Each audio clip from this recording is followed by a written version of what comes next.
আসসালামু আলাইকুম। সিরিজের ২য় টি-20 তে চট্টগ্রামে আজকে সন্ধ্যা ৬ টায় ওয়েস্ট ইন্ডিজের মুখোমুখি হতে যাচ্ছে বাংলাদেশ। বাংলাদেশকে কিন্তু সিরিজে টিকে থাকতে হলে এই ম্যাচটা জয়ের কোনো বিকল্প নেই। কারণ ১ম টি-20 তে কিন্তু ওয়েস্ট ইন্ডিজের সাথে বাংলাদেশ ১০ রানের ব্যবধানে হেরে গিয়েছে। তো ওয়েস্ট ইন্ডিজ যদি আজকে জিতে যায় এই সিরিজটা কিন্তু তারা নিজেদের করে নিবে। এর আগে ওয়েস্ট ইন্ডিজের সাথে আমাদের যে সফর হয়েছিল সেখানে কিন্তু ৩-০ ব্যবধানে আমরা সিরিজ জিতেছিলাম। এইজন্য বাংলাদেশ আমি বলব যে টি-20 তে বর্তমানে ওয়েস্ট ইন্ডিজ থেকে কিছুটা সন্দেহ ছিল। বিশেষ করে আফগানিস্তানের সঙ্গে আমরা ৩-০ ব্যবধানে সিরিজ জিতেছি। পাশাপাশি এশিয়া কাপেও কিন্তু আমাদের পারফরম্যান্স খুব একটা খারাপ ছিল না। ওয়েস্ট ইন্ডিজ কিন্তু বিপরীতে খুব একটা ভালো অবস্থানে ছিল না। এই টি-20 সিরিজটা শুরুর আগে তারা কিন্তু লাস্ট ৮ টা টি-20 ম্যাচের মধ্যে ৭ টাতে হেরেছিল। ওই দলটাই কিন্তু এখন সিরিজ জয়ের দিকে এগিয়ে যাচ্ছে। তো বাংলাদেশকে অবশ্যই আজকে কিন্তু ব্যাটিং, বোলিং, ফিল্ডিং ৩ ডিপার্টমেন্টেই ভালো খেলতে হবে। বিশেষ করে যদি বলি টপ অর্ডার ব্যাটিং কিন্তু ক্লিক না করলে সিরিজটা আমাদের হাতছাড়া হয়ে যাবে।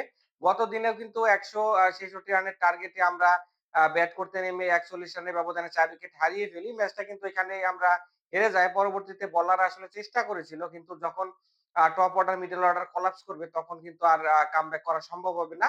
পাশাপাশি শেষের ৩ ওভারে বোলিং এ কিন্তু আমরা ৫১ রান কনসিড করেছিলাম। এজন্য ডেথ ওভার বোলিং এ কিন্তু আমাদের দৃষ্টি দিতে হবে। যদিও আমাদের বোলাররা কিন্তু বরাবরই ভালো করে থাকে কিন্তু ডেথ ওভারে গিয়ে কিন্তু তারা টি-20 তে অনেক রান কনসিড করে। তার কিন্তু খেসারত দিয়েছিলাম আমরা ১ম টি-20 তে। তো আজকে ২য় টি-20 তে আ অবশ্যই টপ অর্ডার ভালো করতে হবে এবং ডেথ বোলিংটা কিন্তু আমাদের ভালো হতে হবে একই সাথে। ২য় টি-20 তে হয়তোবা একটা চেঞ্জ হতে পারে। এখানে হয়তোবা পেস বোলিং একজন কমিয়ে শেখ মেহেদীকে নামানো হতে পারে। সেক্ষেত্রে হয়তোবা তাসকিনকে একটু রেস্ট দেওয়া যেতে পারে। কারণ আমরা দেখেছি যে ওইদিনকে আ 2nd ইনিংসে কিন্তু ওয়েস্ট ইন্ডিজের স্পিনাররা ভালো বল করেছে।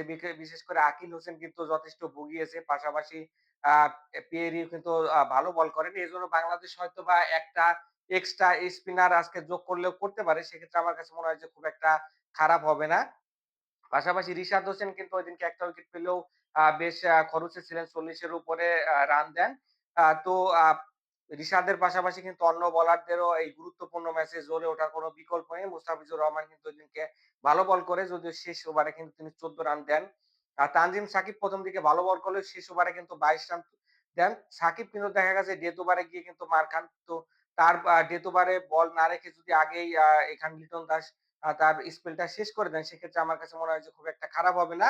আবারও বলছি যে টপ অর্ডারে অবশ্যই এখানে দায়িত্ব নিতে হবে। গত দিনে দেখেছি যে তানজিদ তামিম একটা ৬ একটা ৪ মেরে শুরু করলেও পরে কিন্তু আউট হয়ে যান।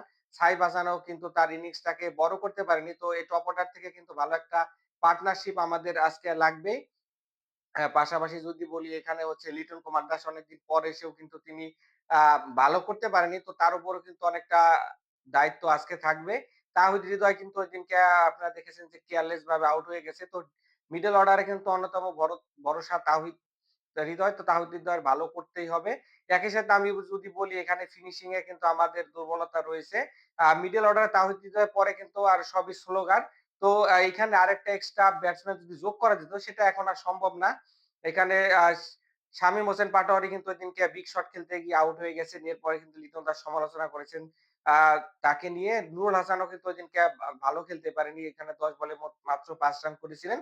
তো এই ২ জনকেও কিন্তু আজকে ভালো করতে হবে। পাশাপাশি রিশাদ, অন্যান্য তানজিম সাকিব যারা রয়েছে, নাসুম আহমেদ তো তারাও যদি সুযোগ থাকে তাদেরকেও কিন্তু বড় শটের দিকে যেতে হবে। আজকে চাইবো যে বাংলাদেশ ভালো একটা ম্যাচ খেলবে এবং ২য় টি-20 জয় দিয়ে সিরিজে সমতা ফেরাবে। তাহলে কিন্তু আসলে সকলের কাছে বিষয়টা ভালো লাগবে। দেখা হবে নেক্সট ভিডিওতে। আল্লাহ হাফেজ।